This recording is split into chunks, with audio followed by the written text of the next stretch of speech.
Alright guys, so this is going to be the review on the Backstabber Lures Lipless Stabber. This is their version of a lipless crankbait. A couple cool little features that you're not going to find on some other lipless crankbaits, so I'll go over them for you and compare them up against some other lures too. Alright guys, so the Lipless Stabber, you guys can remember I did the review on the shallow diving square bill stabber. And this is pretty much the same exact lure, except for it's in a lipless crankbait version. So a lot of the features that you'll see on this one, you're going to see in the deep diving, the medium diving, the lipless versions, and the shallow diving square bill version. They actually have two different lipless versions. They've got the half ounce. That would be a 2.5 inch half ounce variable diving depth sinking lure, and then they've got this. I got the 3/4 ounce because that's all they had on Tackle Warehouse is the 3/4 ounce version, and that's a 3-inch 3/4 ounce variable diving depth sinking lure. As you would expect, the 3/4 ounce version is going to be significantly larger than that half ounce version that you're going to find in some of the other more popular crankbaits like this XR50 here. One of the first things that I noticed about the crankbait, that instead of outside of the hook being on the top, which I'll go over that here in a moment, but you'll notice that the top hook is the smaller of the two hooks and the rear hook is the bigger one. Normally when they have two different size hooks on hard baits, normally the rear hook is the smaller one. Like this one on this Excalibur is the smaller one on the rear and the bigger one on the front. So I couldn't tell you why they went that way. I know that there is some interference with the hook being on the top here, and as close to the rear as it is, there is some interference issues that it could run into, being that it does seem to tangle easily this way. But in my experience with the crankbait out on the water, the hooks actually tangling up with one another was very minimal at best. In fact, I think it only happened maybe 1 or 2 times. So the hooks do interfere with each other when you're sitting here messing around with them, but actual time on the water for me, it was surprising to see that they actually didn't interfere with one another when it was out there on the water. One thing that I noticed, well, here, let's go over this hook thing for those of you guys that haven't seen it, and then I'll go a little bit more into depth about what I wanted to say about it. But the Backstabber Lures idea is that they're going to put this treble hook on the top. The hook hanger is going to be on the top instead of the bottom here on the belly. And the idea is that it'll come through structure a lot easier. So when it's running through, it's not going to grab stuff off that bottom hook there, because their idea is that the bottom hook is the main culprit for a lot of snags. So if you put it on the top, it's going to relieve a lot of the issues, or not even get into issues as much as it being on the bottom. Also, with it being on the top, that it will give you a better hookup, being that if the fish bites it, it's going to hook them in the roof of the mouth, which everybody knows that if a fish gets hooked in the roof of the mouth, it's harder for them to shake the hook, being that they have all that bone and cartilage up there, whereas in the bottom it's just that fleshy skin area, which that tends to tear out a lot easier. So it serves twofold. That's the idea, at least. Also, instead of just being a solid hook hanger, they put in a barrel swivel, actually molded into the crankbait itself. So the bait's actually able to move freely, and I can actually tell you that is something that actually works. It's there on the bottom as well. It's on both hooks, so you can spin this hook 360 degrees, and it won't bind up on you. And what I was going to say is the idea is that the fish can't gain leverage when they're twisting and shaking the bait around.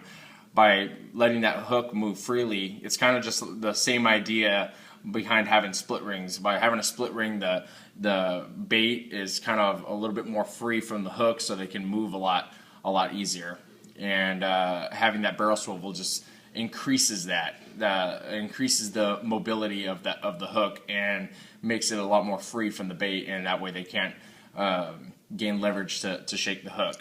So what I was gonna say was one thing that I found when throwing this crankbait was I found that having the hook on the back, it seems to be pushed more towards this way, towards the rear, as opposed to being right. Because normally the hook hanger, like you look on the Excalibur, it's actually forward of the line tie here, and you can see that on this one it would be like right here. So it's that weight of where the hook and the split ring and the hook hanger is actually pushed back quite a bit from where it would normally be on a standard just run-of-the-mill lipless crankbait.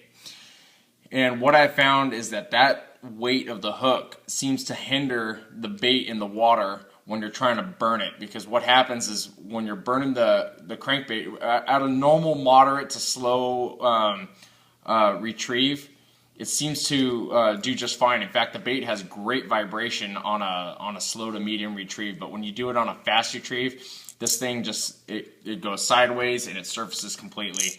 And I'm almost positive, just because that weight being on the back seems to really throw off its balance and equilibrium inside the water. So I talked about it in a review that I did before about having that butter zone in a crankbait, and this crankbait's no different. And in fact, it's a lot more noticeable in this crankbait that if you don't use the crankbait in that butter zone, as I call it, that you're going to find that the crankbait will not perform to your liking. So it also has, you can see it's got two different style rattling system in it. It's got these two larger knocking balls here, and then it's got the standard BBs up here in this upper chamber here, and then it's got another smaller chamber up here, and then it's got another chunk lead weight right here. So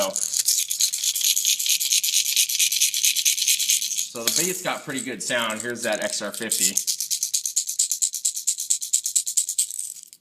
The XR50 seems a little bit more high pitched, which seems right because this one's got the high pitched BBs, and it's also got the more loud knocking two spheres in there. So this one's going to have a little bit better noise in my opinion. So go over these colors that we have here. I like these clear ones, especially for clear water and stuff. This is a Ghost Stabber, which is essentially just a ghost minnow. So this has got that olive transparent back. You can see that it's got that black ear on there, and I guess it could be a shad dot or a bluegill ear, whatever. And then it's got that same olive top fading into the head of the bait as well. You'll see it's also got these three-dimensional holographic eyes. They kind of look like the Boss 3D eyes. I don't think that they are, but they're very similar. And then you can see that it says Backstabber there on the bottom, and it's got an etched-in scale pattern there as well. So it's got a good feature to the bait. So this is called Ghost Stabber.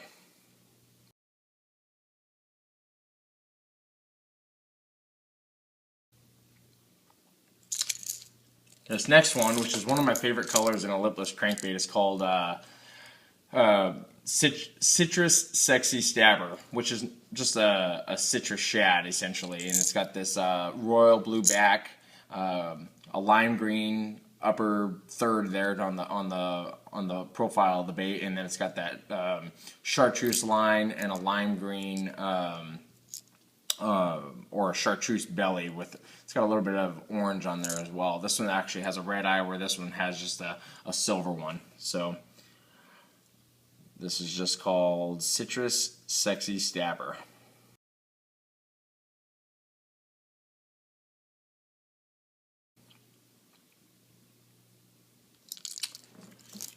So there they are, guys. Go ahead and show you the right upside against one another again, just so you guys can kind of get the idea here. I really like the crankbait. I like the amount of vibration that it has. It's got a good fall to it. I would like it especially for a big crankbait like this. I'd like to be able to move it a little bit quicker than it actually can. But I think that the idea is pretty cool, that by putting that hook hanger on the back. So I guess if you were gonna throw it in some grass, which a lot of people throw their lipless crankbaits in grass, maybe give these a shot and see if they're gonna come loose for you a little bit better, and see if you guys can get a better hookup ratio with these lipless stabbers. So if you guys like the video, go ahead and hit the like button down there in the lower left corner. I really appreciate that, and stay tuned for another review. I'll have one out in the next couple days. Thanks a lot.